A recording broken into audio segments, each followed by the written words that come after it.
خب بچه بریم برای پارت دومش. خب پارت دوم اینجور اینا زباته. بچه این آقا مرده رفتن خریدن دهنشون داره جر میخوره.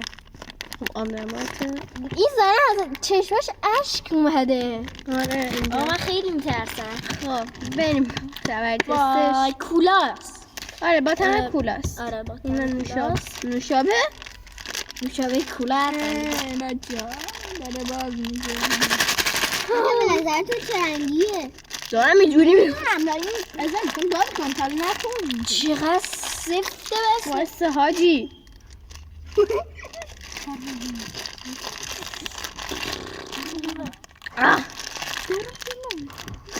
چه سفته.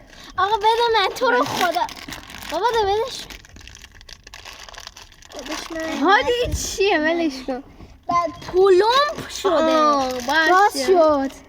وای اینا چرا این شده؟ اینا تو بستن. ما بکنم بازم چند تایی؟ 1 وای 2 3 4 5 6 یه دونش رو برمی‌داریم.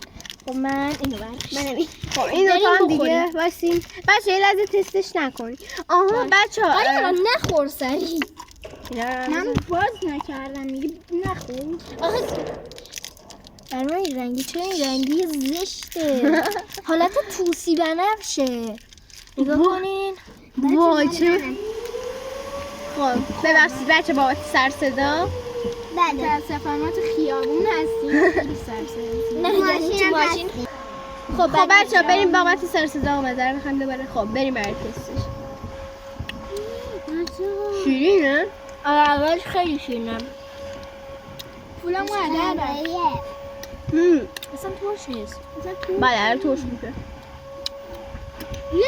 لازانه اول خیلی شیرینه. تنده میشه.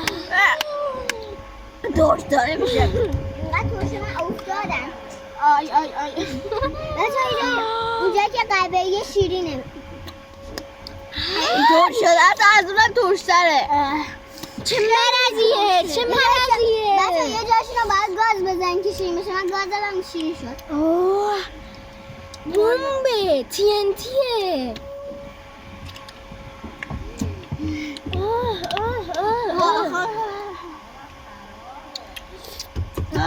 من نمیخوام.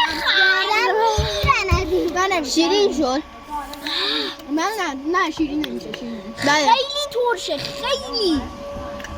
از هر چیزی ترش داره. بچه من حالا میخوایم من برام شیرین شد. شیرین شد. بچه حالا میخوایم نمره رو بذاریم. من تو از بهش چند میدی؟ بم بود. من از 1 تا 10 بهش 10 میدم. منم خیلی 10. خوشمزه. منم 10. خیلی خوشمزه. هزار. بهش 100 میدم. نه 10. من 100 میدم. هممون 10 میدیم چون خیلی ترش شد. ولی خیلی خوشمزه بود با تم کولاش.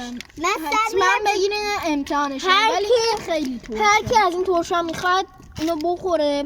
هر کی به ترشی ترشه. هر کی از به ترشیدار خیلی علاقه‌منده حتما اینو تست کن. اینو تست نکنین چون اصلا بدمزه بود. مزه نبود ولی خیلی ترش نبود. آره مثل آخرش این خیلی ترش شیرین نه. میشه. آره مثل این ترش نبود. بابا تو سرسدای دوباره مزرعه میخوام. بابا چند بار مزه. خب بچه‌ها امیدوارم که از این ویدیو خوشتون اومده باشه. تا ویدیوی بعدی خدا نگهدار.